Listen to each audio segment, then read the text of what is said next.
O esquadrão antibombas foi chamado ao centro de Nova York hoje depois de uma explosão. Autoridades dizem que foi uma tentativa de ataque terrorista. A polícia ainda não confirmou detalhes sobre o incidente, mas já se sabe que 4 pessoas ficaram feridas, incluindo um suspeito que foi detido.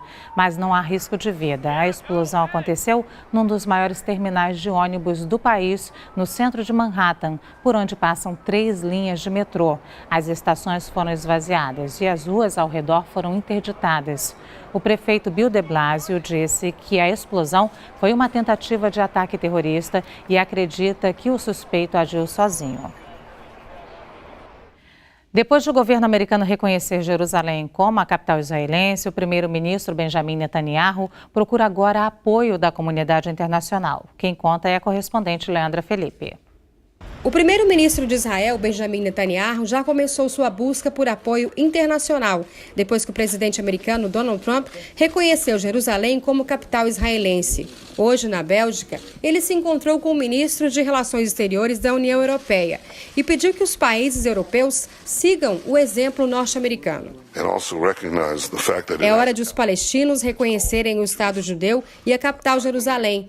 Eu acredito que, embora não tenhamos acordo, isso vai acontecer no futuro, afirmou.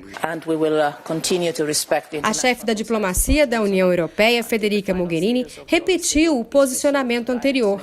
Vamos continuar a respeitar o consenso internacional sobre Jerusalém, até o status final da Cidade Santa ser resolvido por meio de negociações diretas entre as partes, afirmou. Na faixa de Gaza e na Cisjordânia, uma multidão marchou hoje contra os governos de Israel e dos Estados Unidos.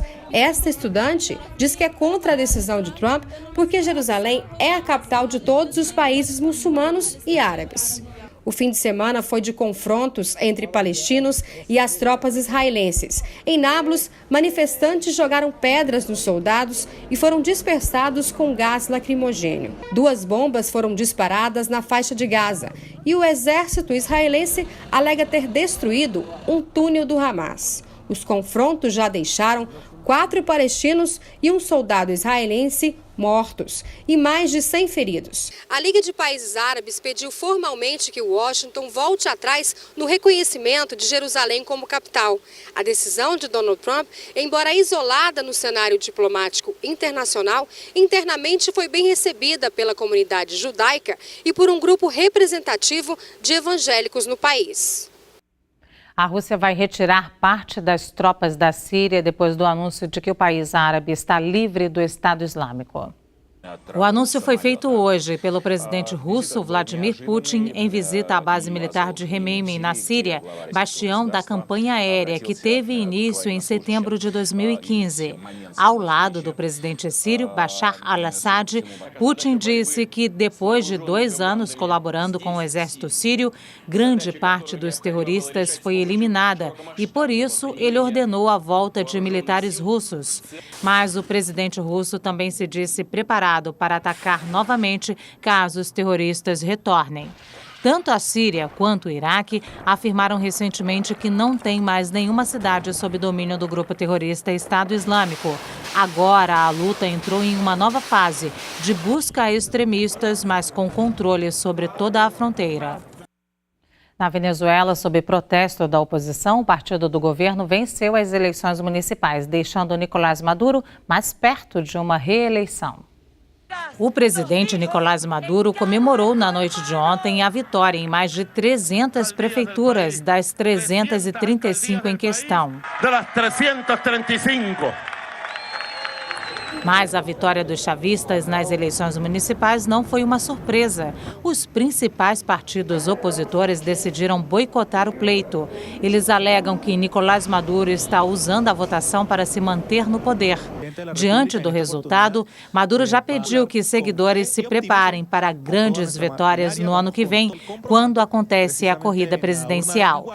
E já afirmou que vai excluir a candidatura dos partidos dos opositores Henrique Capriles e Leopoldo Lopes, uma resposta ao boicote de ontem. A Arábia Saudita, um dos países mais restritivos do mundo, vai permitir a reabertura de cinemas a partir do ano que vem. O licenciamento de cinemas já começou, mas as primeiras salas devem começar a abrir em março. A ideia não foi bem vista pela autoridade religiosa. O líder muçulmano do país considerou os cinemas uma fonte de depravação. A Arábia Saudita tinha cinemas até os anos 70, mas clérigos convenceram as autoridades a fechá-los. Esta é mais uma medida do governo saudita de diversificação econômica. Apenas este ano, o país liberou a concessão de carteira de motorista para mulheres. E a Arábia Saudita ainda tem leis conservadoras, como impedir mulheres de trabalhar e viajar sem a permissão de um homem. Você já imaginou encontrar um elefante no meio da estrada? Essa cena aconteceu no sudoeste da China. Um elefante selvagem foi visto atacando carros no meio da pista. Um ônibus que estava parado por problemas técnicos foi um dos alvos. Ele tentou arrastar o veículo e quebrou o para-brisa do ônibus. Um caminhão também foi atacado. Apesar da força dos golpes, ninguém ficou ferido. A Constituição defende que presidiários mantenham direitos básicos, como a educação. No Maranhão, os internos do sistema prisional interessados estão assistindo a aulas preparatórias para o Exame Nacional do Ensino Médio, Enem. As provas são amanhã e na quarta-feira.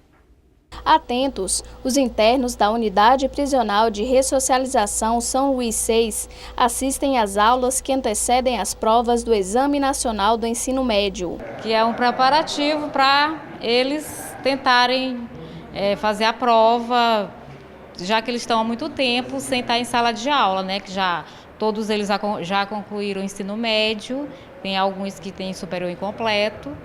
Então, é fazer uma revisão do que eles já estudaram ao longo do tempo. Aqui nessa unidade prisional em São Luís, cerca de 27 internos estão inscritos no Exame Nacional do Ensino Médio.